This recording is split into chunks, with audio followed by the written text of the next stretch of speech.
իրողություններ կա, որ պետք է իմանանք հիշողություններս էլ թարմանան։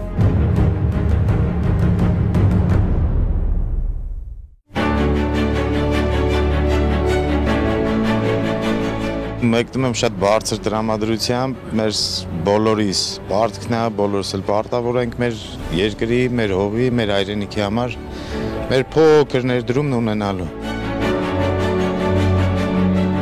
25 օրյա վարժանքները ինձ թվում է մեր հայրենիքի համար, մեր ժողովրդի համար պարտադիր պայման է, ցանկացած հայ անձնավորություն կապ չունի սեռից,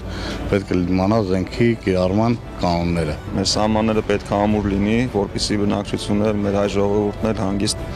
կարողանա ապրի։ Պետք է գնանք, պետք է վարժվենք, պետք է միշտ պատրաստ լինենք, ինչքան ուժեղ լինենք, այդքան մեր հարազատները հանգիստ կքնենք, կապրեն։ Կատարել ենք կրակային, կատարել ենք տագնապներ, կատարել ենք բազում այլ գործողություններ։ Եկել եմ կամավոր ու խորհուրդ կտամ, որ բոլորին գան, մասնակցեն, որոշակի գիտելիքներ ձեռք բերեն, 5 գիտելիքները նորով լցնեն։ Սիրով մասնակցում եմ եւ իմ նպաստն եմ բերում հայրենիքի Հայաստանի Հանրապետության սահմանների պաշտպանության։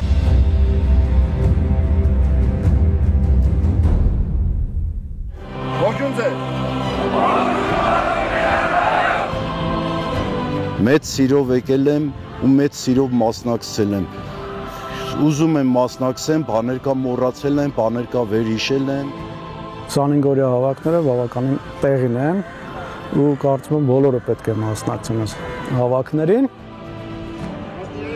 Ներկայիս ժամանակաշրջանում մենք պետք է հաճախակի անցկացնենք նման վարժական հավաքներ, որպեսզի ամբողջ ազգը ընդգրկենք, ամբողջ երիտասարդությունը ընդգրկենք այս գործին։ Գոնե տարին մի անգամ անպայման կարելի է մասնակցել զորավարժանքների։ Միշտ էլ ինչ-որ խնդիր լինի, այս տեղեքը միշտ պատրաստ ենք կայնելու, թեկուզ պատերազմում, թեկուզ այսօրվա դրությանից հետո հավաքներ կլինի, որովհետև մենք չպաշտպանենք մեր հողը, մեր հայրենիքը, մեր ընտանիքը խաղաղ երկնքի տակ չի կարա քնի, մեր երեխեքները պետք է ստաբրեն, մեծանան ու շարունակեն։